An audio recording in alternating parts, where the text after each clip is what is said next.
Bom dia. Nossa, fizeram a oração da materialização. A hora que eu cheguei não tinha ninguém. Beleza, bem-vindos. Vocês são corajosos. Saíram de uma cama com uma madrugada inteira chovendo muito, friozinho, e vocês venceram o edredom para estar aqui. Parabéns, vitoriosos. Conta lá como uma vitória. A vida é feita de pequenas vitórias, se a gente for pensar, né? A gente, às vezes, fica colocando grandes metas. Olha, eu vou realizar isso, minha missão é aquilo. Mas, se a gente parar para ver, a gente tem a conquista da encarnação nas pequenas vitórias. A minha mãe costuma dizer que não são as grandes pedras que nos derrubam. As pedras grandes a gente desvia, presta atenção, mas são as pequenas, né, aquelas que nos fazem tropeçar. Eu acho que a cada pequeno gesto nosso, e esse gesto que hoje nós tivemos vencendo a preguiça do corpo, eu acho que vale muito a pena, né? Então, bem-vindos, que vocês possam me ajudar com os pensamentos, com as vibrações, para que eu consiga transmitir algumas reflexões sobre uma página evangélica essa manhã. Obrigado ao Domingos já pela abertura, pela escolha da música, que nos eleva, né? Quando a gente contempla a natureza e consegue enxergar a Deus, também é uma outra vitória, né? Que a gente possa ter este hábito de contemplar um pouco mais a natureza, verificando nas suas belezas, na sua harmonia, na sua perfeição, Deus, a sua manifestação, a manifestação do seu amor para com as suas criaturas. Com isso, a gente se mantém em sintonia com Deus.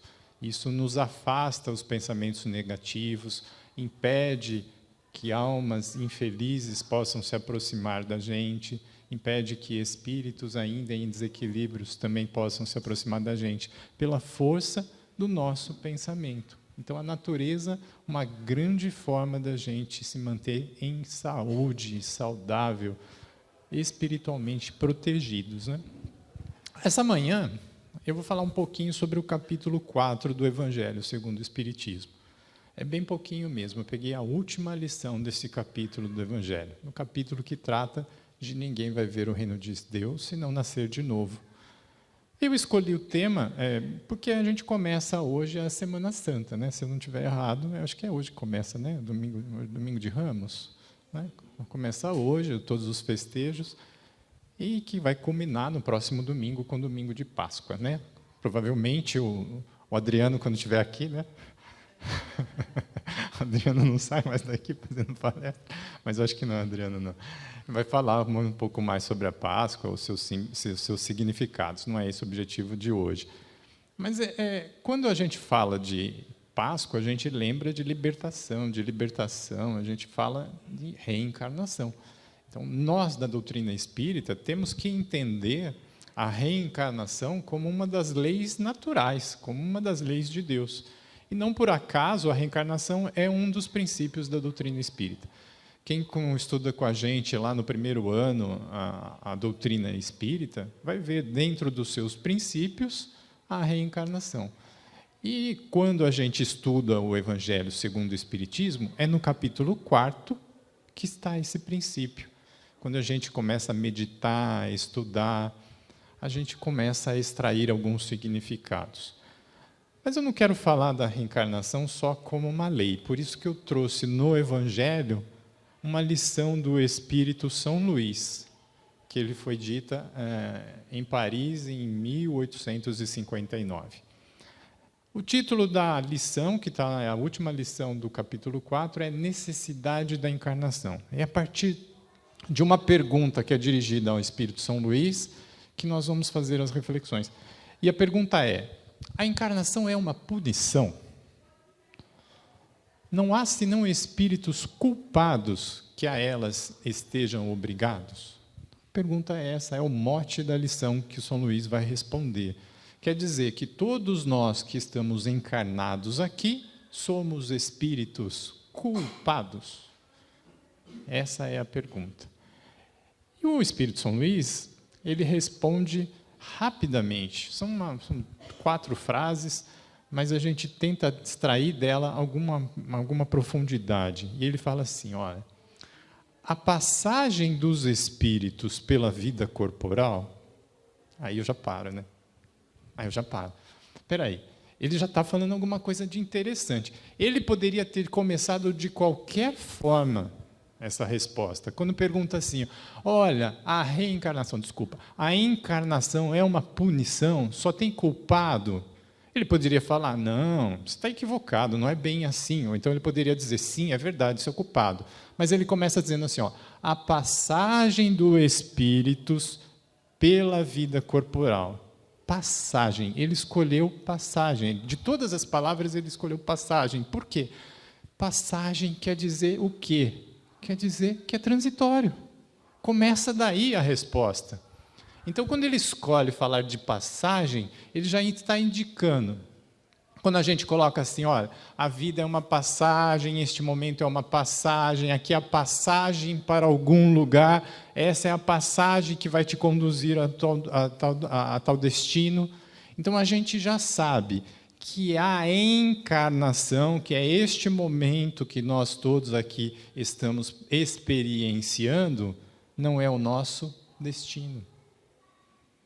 É momento de transição. É simplesmente um ponto na nossa história pelo qual precisamos passar para atingir um outro ponto. Então, começamos as reflexões assim, olha, na escolha da palavra passagem, a gente já tem que entender que aqui não é o nosso destino.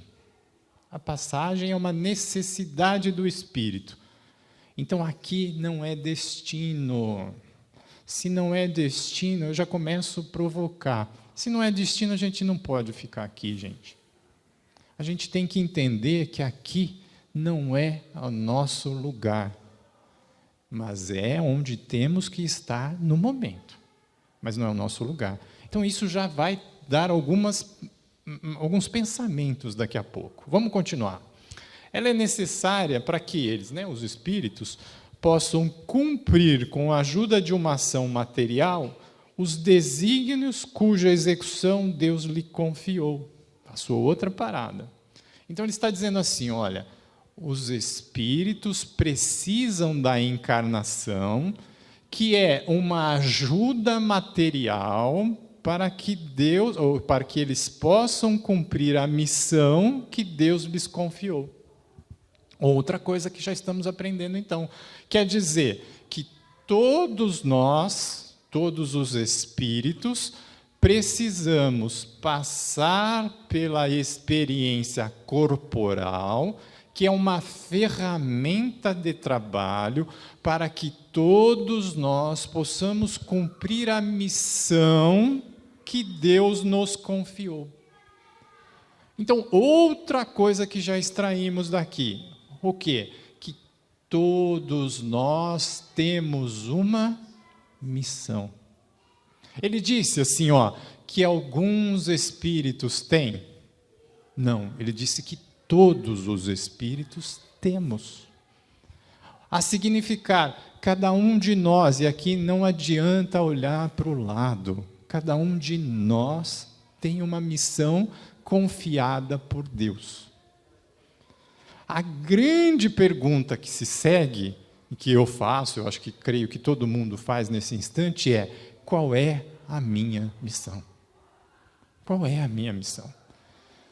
Porque se eu não souber ou não intuir qual é a minha missão, talvez eu perca a oportunidade de desempenhar este papel que é esperado de mim. Lembra quando eu comecei falando, vocês são vitoriosos? Cada um de nós que saiu da cama, deixou o edredom, está aqui, teve uma pequena vitória esta manhã? A missão não deve ser muito diferente disso. Quando a gente pensa em missão, talvez a gente pense em grandes missionários, talvez a gente pense em almas que já alcançaram um grau de desenvolvimento que as autoriza a ter grandes missões, sim, como são os emissários, como foi Kardec, como foi Chico, como foram expoentes da igreja, como são Madre Teresa de Calcutá, sempre lembrada com grande respeito dentro da Igreja Católica. Outros tantos irmãos, Buda, dentro das filosofias orientais. E assim também conhecemos grandes expoentes, que têm missões que modificam o padrão da Terra, modificam a história. Gandhi, com o seu propósito de não violência, deu um novo significado aos movimentos sociais, que a gente perdeu no tempo, mas precisa ser resgatado. Então, são missões confiadas a almas distintas para fazer a humanidade evoluir em moralidade, em princípios, em virtudes. Mas todos nós também temos missões. Só que talvez as nossas missões não tenham a exibição, a exuberância desses outros espíritos. Mas não quer dizer que sejam menos importantes. As nossas missões, aparentemente pequeninas para a humanidade, também têm caráter de transformação. O grande, me parece, a chave de entendimento disso que eu estou querendo explicar, seja ter um olhar um pouco mais ampliado do que uma encarnação.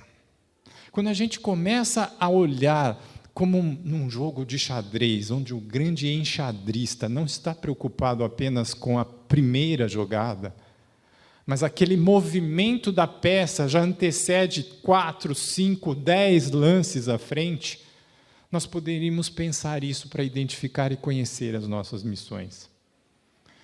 E trago um exemplo, dentro mesmo da codificação. Quando a gente pega o Evangelho segundo o Espiritismo, o Livro dos Espíritos, o Livro dos Médiuns, as obras todas que compõem, a gente tem sempre por trás a mente brilhante de Allan Kardec. O espírito Allan Kardec.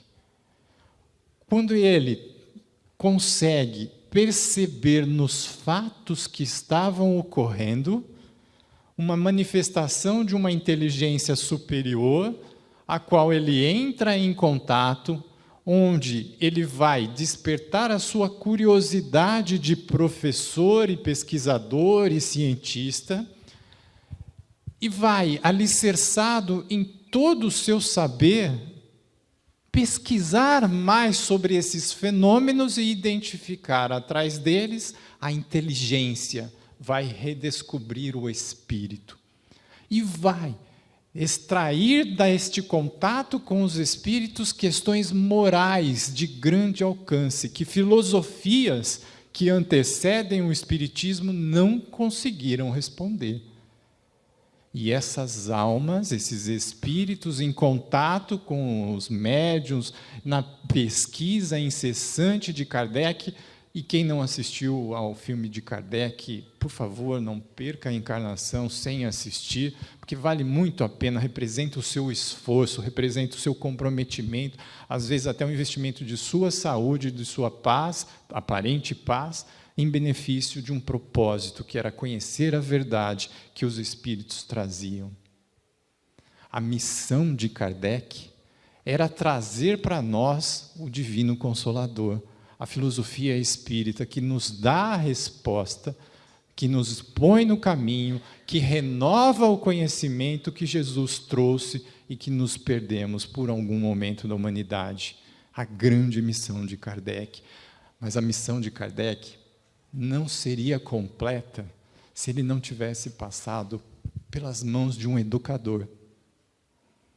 Um determinado educador em especial que trabalhava em Yverdon, na Suíça, chamado Pestalozzi. Pestalozzi desenvolveu um método de educação no qual ele instigava as crianças a olhar a natureza. Obrigado, Domingos. Estava falando da natureza, a Yverdon vem junto. A natureza trazendo os elementos para despertar a curiosidade das inteligências. Pestalozzi propõe que as crianças desenvolvam a observação, desenvolvam a capacidade de curiosidade perante a natureza. E Kardec aprende com Pestalozzi. Como é que Kardec ia perguntar para os espíritos se ele não fosse curioso? Quem desenvolve a criatividade, a curiosidade, as conexões mentais de Kardec, se não o sistema de educação de Pestalozzi? Então a gente consegue ver no desenvolvimento de uma didática de Pestalozzi uma missão que antecedia a missão que aconteceria 50, 80 anos depois. Então há uma conexão Pestalozzi, Kardec, Espiritismo, evolução da humanidade. Mas Pestalozzi também bebeu no saber de Rousseau. Rousseau, quando escreve a grande obra O Contrato Social, desperta uma paixão em Pestalozzi, onde ele começa a perquirir, começa a investigar a humanidade. E aí ele começa a perceber que o sistema educacional que se impunha pela autoridade, se impunha pelo medo, não fazia mais sentido. Que o homem, que a criatura humana era um sistema bom e que precisava de amor, precisava de afeto para aprender melhor. Pestalozzi bebe em Rousseau a missão. Rousseau desperta no meio do iluminismo uma outra missão, que prepara de Pestalozzi, que prepara de Kardec, que prepara a nossa missão. E às vezes, gente, a nossa missão não é um fim, mas um meio. Às vezes a minha missão, pode não ser um grande orador, mas pode ser que a minha missão seja dar um exemplo para que alguém se inspire e se transforme em um grande orador. E com isso, se eu não me dedicar a esforçar-me para aqui estar, eu não conseguirei ser inspiração para ninguém. Então a minha missão responde o que eu preciso fazer. Então veja, cada um de nós, às vezes em pequenos gestos, às vezes na criação de um filho, às vezes no conselho a um neto, às vezes no amparar de uma criança, estamos cumprindo o nosso projeto encarnatório. É neste pequeno gesto, aparentemente pequeno gesto, que a gente está provando o nosso valor para Deus. Para isso está a nossa encarnação. Mas eu já estou divagando, já é quase 8h30, eu preciso acelerar. Vamos lá.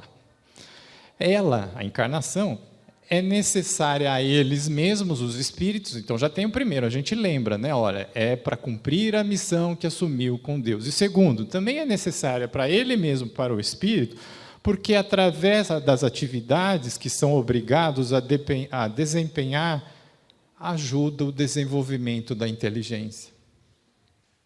Nós, enquanto estamos submetidos aos processos encarnatórios, nos desafios que superamos a cada instante, no saber adquirido pela experiência, às vezes na solução de um problema, estamos desenvolvendo o atributo do espírito, inteligência. Eu não estou falando em desenvolver atributos do corpo, mas do espírito. Durante o processo encarnatório, a experiência encarnatória, nós, resolvendo os conflitos que são postos, estamos desenvolvendo criatividade, estamos desenvolvendo inteligência, estamos desenvolvendo discernimento, todos ferramentas e atributos que vão ser perenes, a significar, continuarão como sendo um patrimônio do espírito. Aquilo que nós adquirimos materialmente na nossa encarnação é útil, sim. Não abdiquemos dos bens materiais. Não deixemos de utilizar adequadamente os bens materiais, mas eles ficarão. Mas as conquistas morais são eternas. As conquistas morais são eternas. A gente leva adiante para as próximas experiências encarnatórias. Então, assim, durante a encarnação, desenvolvemos a inteligência, aprendemos com São Luís, que nada mais é também que o desenvolvimento, essa lição, podem comparar essa lição que está no capítulo 4 do Evangelho segundo o Espiritismo com a questão 132 que está no Livro dos Espíritos. Façam essa comparação, questão 132 do Livro dos Espíritos, com essa lição do Espírito São Luís, no capítulo 4 do Evangelho, e vocês vão perceber que estão falando o mesmo assunto, abordando com a mesma verdade. Aí ele explica como que é esse processo em relação ao conjunto das encarnações, e diz assim, Deus, sendo soberanamente justo, deve considerar igualmente a todos os seus filhos. E por isso que dá a todos o mesmo ponto de partida, a mesma aptidão, as mesmas obrigações a cumprir e a mesma liberdade de agir. Lembra quando a gente colocou, a encarnação é uma missão confiada a todos, sim, a todos, indistintamente. E aí ele aprofunda no raciocínio e da reflexão e diz, mais do que atribuir a todos, atribui igualmente a todos. Todos partimos de um mesmo momento, e a gente vai aprender lá no Livro dos Espíritos que todos partimos da situação de ignorância. Quando criados por Deus, somos ignorantes, somos a folha em branco que vai ser desenvolvida no saber, vai ser desenvolvida nas experiências. A partir disso, não existe distinção, não existe privilégio. A criação não se faz por estamentos. Não existem criaturas superiores, medianas e inferiores na criação. Todos somos criados igualmente na ignorância. E a partir, como aprendemos das experiências, vamos desenvolvendo os saberes e as virtudes. Uns partem mais rápido nessa jornada, outros se acomodam um pouco, mas o ponto de partida é o mesmo. E ele fala, as missões são as mesmas. Óbvio que temos que entender e usar a inteligência para saber que, dizendo que as missões são as mesmas, São Luís está dizendo, todos têm o mesmo gênero de missões a resolver. Todos vão resolver questões pessoais, familiares, coletivas, sociedade. O que não quer dizer que todo mundo vai fazer a mesma coisa igual. A missão do meu pai é diferente da minha, a minha é diferente do meu filho é diferente da irmã dele, e assim sucessivamente. Todos somos individualidades que, nas suas peculiaridades, desenvolverão missões que colaboram em conjunto com o desenvolvimento da sociedade. Cada um com as suas peculiaridades, cada um daquilo que desenvolveu melhor nas ferramentas. Se na escolha e nos processos evolutivos eu me especializo em uma determinada área, é óbvio que essa área na qual eu me desenvolvo, serei melhor, expressarei melhor as ideias, poderei desenvolver com mais afinco e mais facilidade as questões relacionadas a ela. Outros assim também. Por isso há pessoas que se dedicam à ciência, outros à biologia, outros à política, e assim sucessivamente. E todos colaboram indistintamente com a evolução da sociedade. Não é? Continuando. Mas a encarnação não é para todos os espíritos, senão um estado transitório. Olha aí, ele confirmou aquilo que ele começou. É uma passagem, e aqui ele reforça. É um estado transitório. É uma tarefa que Deus lhe impõe na sua entrada na vida, como primeira prova do uso que farão do seu livre-arbítrio. Aqui eu grifei, destaquei, pintei, negritei, italiquei, porque eu acho que aqui é a essência de tudo. Não é? Uma frase que é muito rica. E quando ele fala, é uma tarefa que Deus lhe impõe na sua entrada na vida. Olha que interessante. O que será que ele quis dizer com uma entrada na vida? A gente tem que lembrar dos conceitos da doutrina espírita. E a gente sabe, olha, na pluralidade de mundos, que é um outro princípio que nós aprendemos no primeiro ano de estudo da doutrina espírita, que fica o convite. A casa provavelmente deve estar aí encerrando, se não já encerrou as inscrições do primeiro ano, não é? Já tem. Ainda dá para entrar? Ainda dá para entrar. Então, quem não entrou, aproveita a encarnação, primeiro ano, vai estudar esses princípios da doutrina espírita, não é? E isso é muito relevante, muito importante, porque nos dá conexões. Vejam, eu, porque conheci o princípio da reencarnação, conheço o princípio da pluralidade das encarnações, consegui extrair de uma frase um significado bastante interessante, que penso seja interessante e revelador. Quando a gente fala assim, olha, o mundo não é único, há uma pluralidade de mundos, e esses mundos têm diferenças entre eles. Existem aqueles mundos primitivos, vamos aprender isso no Evangelho segundo o Espírito, segundo o Espiritismo, com o Espírito Santo Agostinho. Existem mundos que são primitivos, depois mundos de prova e expiações, depois mundos em regeneração, depois mundos felizes, depois mundos divinos. Há classes de mundo. E aí nós aprendemos que o primeiro tipo de mundo, os mundos ditos primitivos, são aqueles nos quais os espíritos se encarnam pela primeira vez. São os mundos destinados às primeiras encarnações dos espíritos. E olha aqui, não é mais ou menos isso que ele está falando aqui, ó, quando ele diz: é uma tarefa que Deus lhe impõe na sua entrada na vida, como a primeira prova do uso que farão dos seus livres-arbítrios. Nós, quando encarnamos no mundo primitivo, estamos sendo testados. Primeira prova que Deus nos dá do livre-arbítrio. Nós somos testados. Há como dizer assim, esses espíritos que foram criados, ignorantes, que vão progredir até a perfeição, porque esse é o destino do qual ninguém escapa, precisam de um lugar adequado para o desenvolvimento do seu livre-arbítrio. Aí eu fiquei pensando, eu não sei se eu vou gerar muita confusão, mas eu peço desculpas se confundir, depois eu esclareço.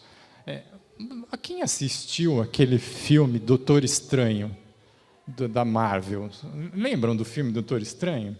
Lembram de uma hora que ele está desenvolvendo os seus poderes, e ele chega lá naquele templo, acho que é um templo, alguma coisa assim, e de repente ele fala assim, e aquela sala? É uma sala que parece cheia de espelhos, alguma coisa assim, e aí um dos mestres diz, aqui é um campo de prova.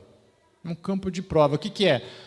Para você ter segurança de desenvolver certas habilidades, de manipular certas energias que poderiam causar prejuízo a você e a outros se fosse desenvolvido nessa normalidade do mundo. Então, um campo de provas. Aí essa ideia, né, desse filme me trouxe um raciocínio parecido com isso. E às vezes a gente vê como que a arte exprime as verdades, às vezes consciente ou inconscientemente, mas são as inspirações, de alguma forma.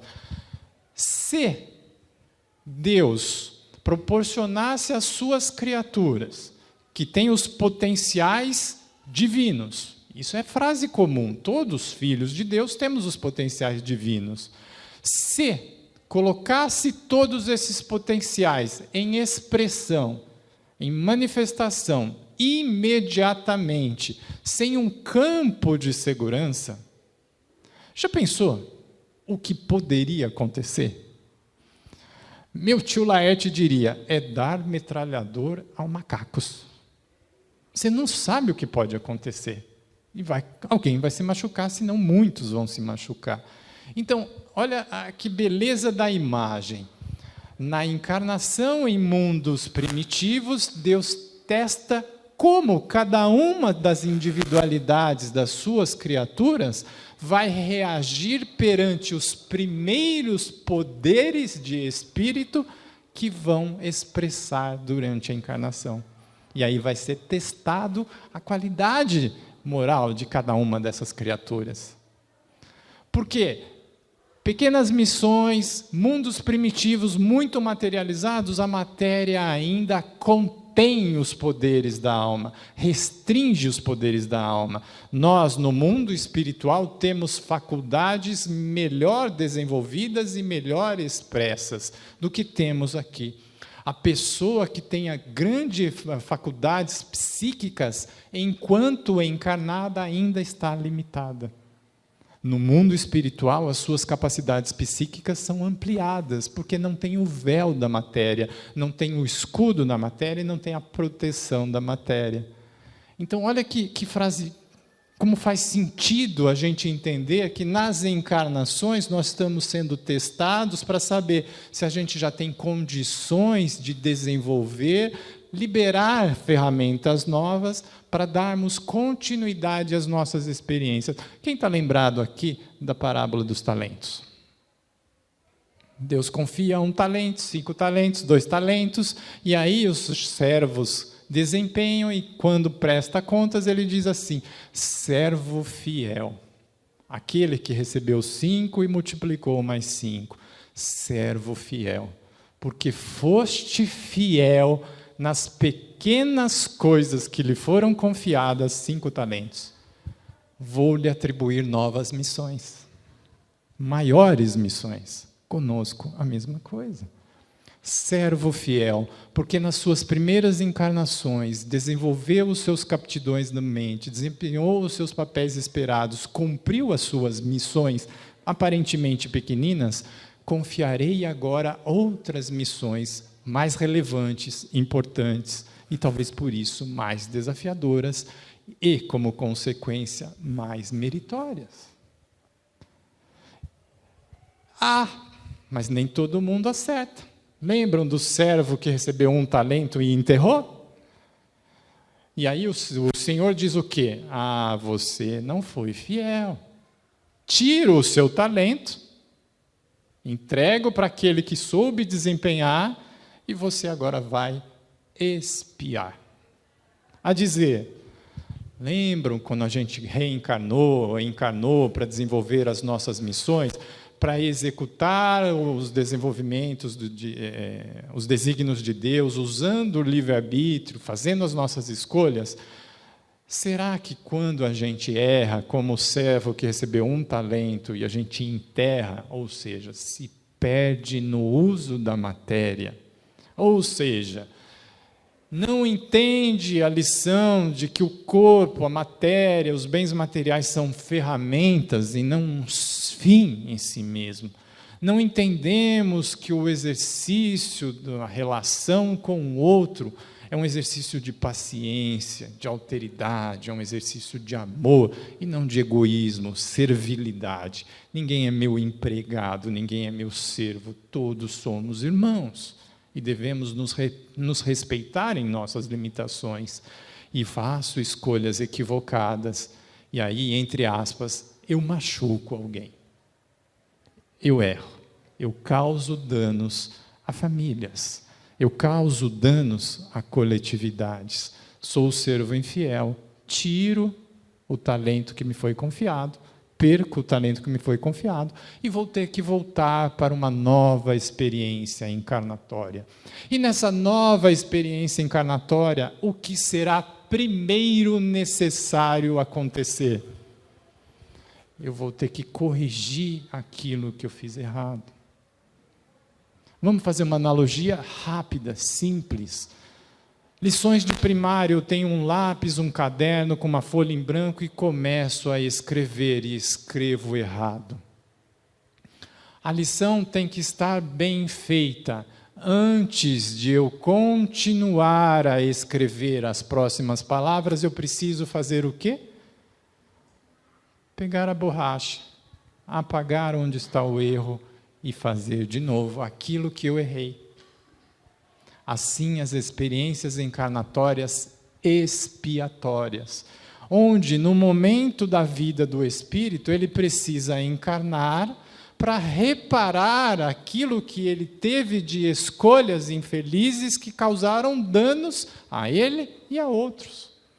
Às vezes o dano é só ao espírito, mas quase sempre envolve o espírito e um conjunto de irmãos, os quais ele vai ter que se relacionar novamente para reparar os seus equívocos.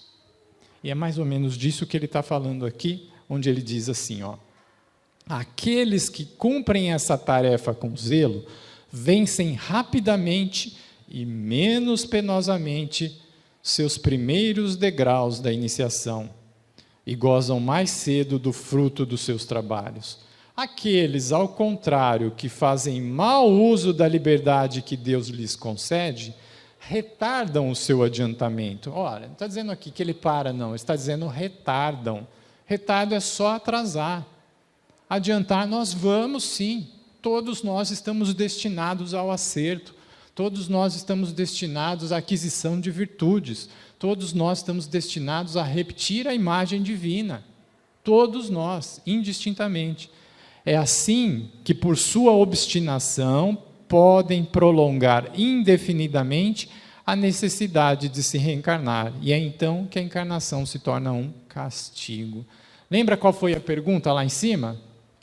A encarnação é sempre uma punição? Não, não. A encarnação é um processo de desenvolvimento do espírito. É a didática divina, é o campo de prova seguro que Deus nos proporciona na matéria para que o espírito desenvolva as suas ferramentas imateriais, aquelas que são duradouras, aquelas que são imortais. Mas no exercício dessas ferramentas a gente pode vacilar, a gente pode errar e pode causar danos a nós e aos outros. Para isso, a gente precisa de novas oportunidades. Nessas novas oportunidades, primeiro a gente vai fazer a reparação das nossas faltas. A má notícia que lhes trago é a seguinte: essas faltas, essa reparação, não é tão simples assim, do tipo, eu errei, passo a borracha e faço como fiz no exemplo. Pode ser que na nova oportunidade, em vez de eu apagar e fazer errado, ou fazer o certo, eu faço errado de novo. E aí é natural a gente entender que se eu tinha um erro, agora eu já tenho 2. Só que ninguém vai entrar no reino dos céus impuro. Todos nós precisaremos estar puros, ou seja, todas as faltas terão que ser reparadas. E aí talvez eu já vá precisar de uma 3ª, 4ª, 5ª encarnações, onde eu vou resgatando aqueles equívocos, reparando aquelas faltas. E aí a minha família vai ficando cada vez maior. Se eu poderia me resolver numa família de pai, mãe e filho, agora eu já preciso de 2 irmãos. Agora, pode ser que mais tarde eu vou precisar de 2 irmãos, 3 cunhadas, não sei quantos netos, sobrinhos, e assim vai aumentando a população com a qual eu preciso me relacionar intimamente, está no dia a dia, para reparar os equívocos que cometi por força das minhas ações, das minhas escolhas. Quando as escolhas são pautadas no egoísmo, no interesse pessoal, elas causam danos a terceiros. Não adianta fugir disso, gente. Nós já aprendemos no Livro dos Espíritos. A nossa imperfeição se mede no nosso interesse pessoal. Sempre que a nossa escolha é exclusivamente o interesse pessoal, estamos dando prova da nossa imperfeição momentânea.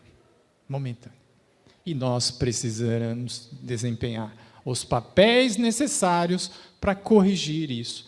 Vamos precisar passar por privações, às vezes, que vão nos estimular a entender os significados das nossas ações. Aí eu já pulo para o capítulo 5 do Evangelho segundo o Espiritismo. Eu não vou desenvolver, óbvio, porque o tempo não dá, mas logicamente a gente já deduz isso. A entender, se no desempenho do livre-arbítrio eu não entendi e repito o padrão do interesse pessoal e do egoísmo causando danos a terceiros, é natural que eu vou ter uma hora que passar por uma experiência onde eu vou passar por situações que vão me mostrar o quanto dói ser vítima de uma ação de interesse pessoal. Vão me mostrar quanto dói uma injustiça aparente. Para que aí eu tenha e caia em mim de que, poxa, aquelas condutas que tive até agora foram inadequadas. Agora eu percebo o quanto dói. E isso é motivo de alegria. Por isso o Evangelho fala, bendito vós que sofrem, bendito aqueles que passam por dor, porque é um momento da lógica, é um momento onde a mente se abre, é um momento em que o aprendizado chega, é um momento em que nós dizemos, chega, eu não quero mais errar. Não me serve mais esse padrão de conduta no qual eu planto sofrimento. Não me serve mais esse padrão de conduta no qual eu só me interesso pelas minhas coisas. Eu preciso agora começar a olhar do lado. E vou começar olhando para a minha casa. Vou começar olhando para quem está fazendo companhia nesse instante para mim. É o tal amar o próximo. Porque esse próximo está dentro da nossa casa. E é repetitivo, mas sempre necessário lembrar, é o familiar. E às vezes é o familiar estendido. É o familiar estendido, que é o chefe, é o colega do trabalho, é o vizinho. São todas as relações que são postas para que a gente desenvolva as nossas habilidades, desenvolva as nossas virtudes. Não devemos, portanto, perder a oportunidade. Perder a oportunidade. Outros farão a missão que é necessária para a humanidade. Isso pode ter certeza. Mas eu sofro prejuízo. Quando eu não desempenho a missão esperada por Deus, outro vem e faz. Mas eu assumo o compromisso por não ter feito o que não fiz. A sociedade, a coletividade, a humanidade vai continuar progredindo, apesar de mim. Mas eu responderei pelos atos que deixei de fazer. Aos irmãos fica aí plantada a semente da dúvida. Qual é a minha missão confiada por Deus? O que preciso fazer? De que forma preciso me desenvolver para cumprir a missão que é esperada por Deus? E já vou dar uma sugestão que está sendo me passada. Começa olhando para as suas necessidades. Olhando as suas necessidades, você começa a compreender o que é preciso fazer. Porque quando você fizer o que é preciso em relação a si, você vai estar no exercício da sua missão. Depois eu vou ouvir isso na gravação para saber o que quer dizer. Agora eu só estou repassando. Tá bom? Meus queridos, eu tenho 5 minutos, poderia responder a questões que surgissem. Isso que manifestei, que falei, que desenvolvi, onde tentei aclarar a lição mais clara do que essa, pode surgir dúvidas. E aí, nesses 5 minutos, se houver interesse, eu me proponho a repetir uma explicação ou a tentar encontrar outras palavras que possam facilitar a compreensão. Cri, cri, cri, cri. Oi! Então, essa é a parte que eu vou ter que ouvir de novo. Essa é a oportunidade que eu vou ter que ouvir de novo. Essa é a parte que eu tenho que ouvir, porque eu ainda nesse instante, eu vou confessar, eu ainda não entendi muito. Mas vamos tentar pensar. Volta. Vamos tentar, ó. Identificando as nossas necessidades. Cada um de nós tem a condição de perceber qual é a nossa fragilidade? Estou pensando junto agora, tá? Então, sem compromisso de onde vamos chegar, é um brainstorm. Cada um de nós consegue perceber que, poxa, eu não me dou bem com a autoridade. Eu não me relaciono bem com pessoas que me dão ordens. Muitas pessoas se relacionam muito bem, obrigado, com pessoas que dão ordens. Muitas pessoas. Por que eu não consigo me relacionar? Isso mostra uma necessidade minha. Quando eu identifico essa necessidade do tipo, eu não lido bem com a autoridade, estou pensando junto agora. Será que não quer dizer que eu preciso desenvolver um pouquinho de uma habilidade ou de uma virtude chamada humildade? A dizer, reconhecer que acima de mim há pessoas que estão no exercício de uma missão encarnatória que impõe a responsabilidade de desempenhar poderes. E se eu tiver a humildade de acatar essas pessoas que, certo ou errado, no exercício dessa missão, têm que fazer isso, será que eu não colaboro para que haja paz nesta sociedade em que estou vivendo? Então, será que no desempenho, no exercício da humildade, da paciência, eu não estou colaborando com a paz?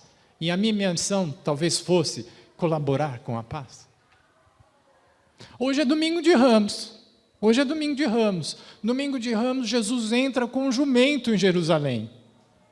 Ele poderia ter entrado com um cavalo, com um camelo, mas ele entrou com o jumento, porque o jumento era o símbolo da paz.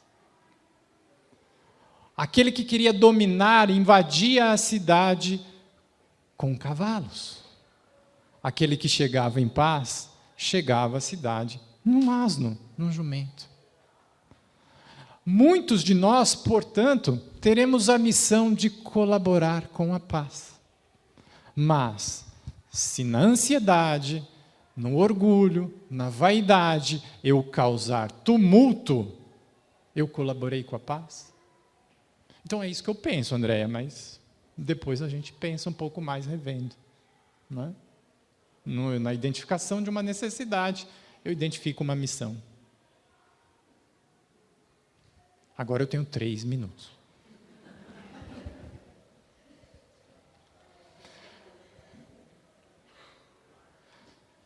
Agradeço a todos pelas vibrações, por esse momento em que posso compartilhar ideias.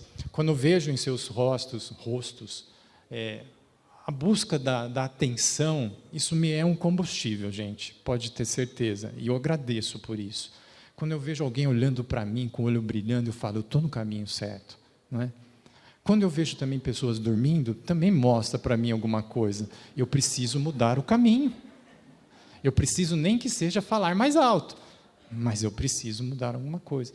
Então, a participação de vocês é essencial para o desenvolvimento das ideias aqui, por isso eu agradeço. Um bom dia a todos.